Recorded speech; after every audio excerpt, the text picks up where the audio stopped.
Today's anti-capitalists ignore the fundamental problems of socialism. Written by Jonathan Newman.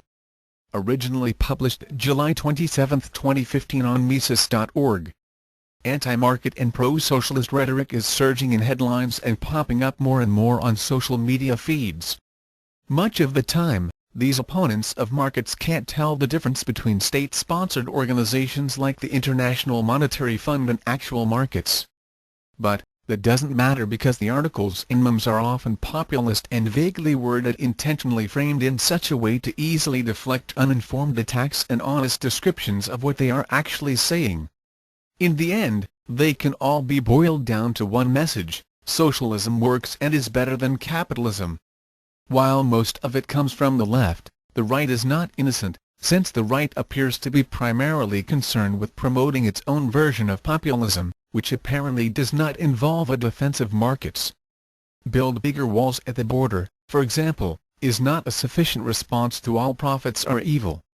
Instead of stooping to this level or simply resorting to read Mises, a more fitting response, we must show, yet again, that socialism even under well-meaning political leaders is impossible and leads to disastrous consequences.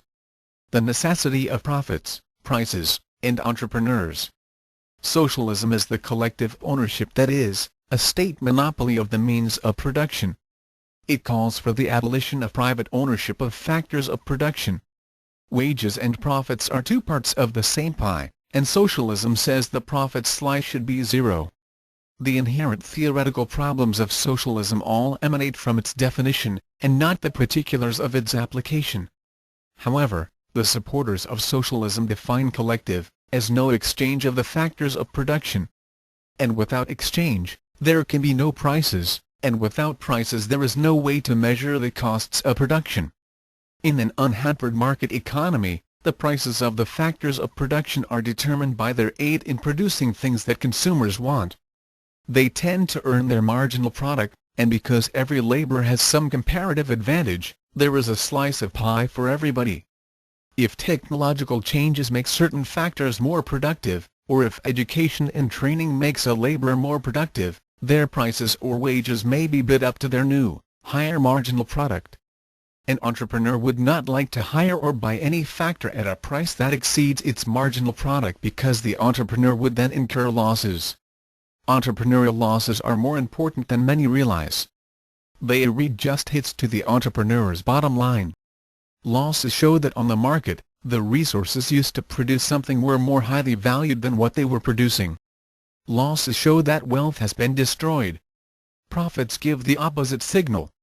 They represent economic growth and wealth creation.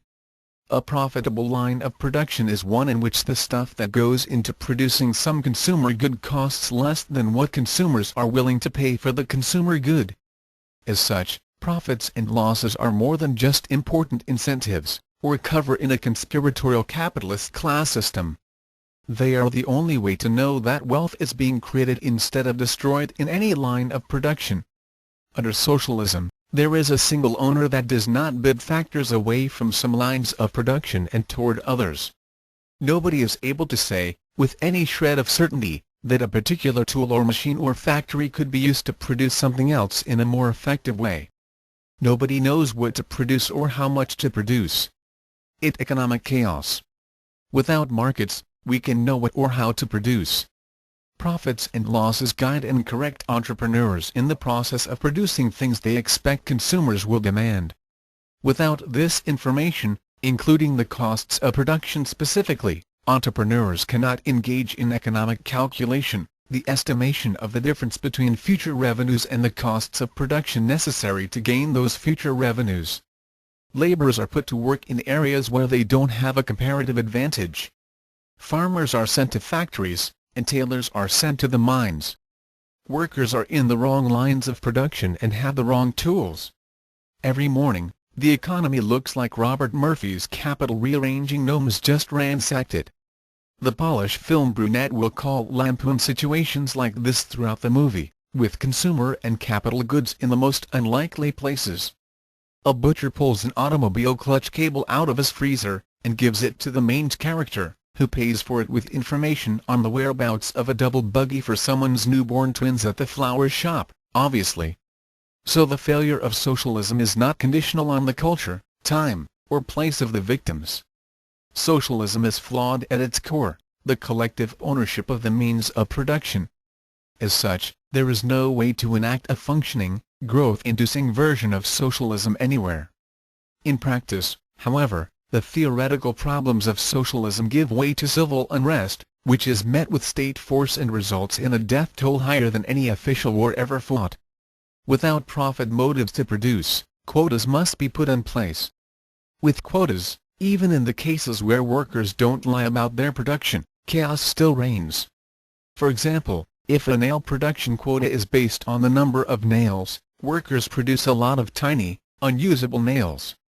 A nail quota based on weight would encourage workers to produce massive, but still unusable nails, a situation lampooned by this cartoon and crocodile during the 1960s. Endless queues stretched across the USSR, filled with people looking for shoes even though shoe production in the USSR exceeded that of the United States. The problem was all the shoes were too small, because shoe production was measured by number, with no regard for the sizes or designs consumers demand. The wake of socialism. Some cases are funny. Others are not.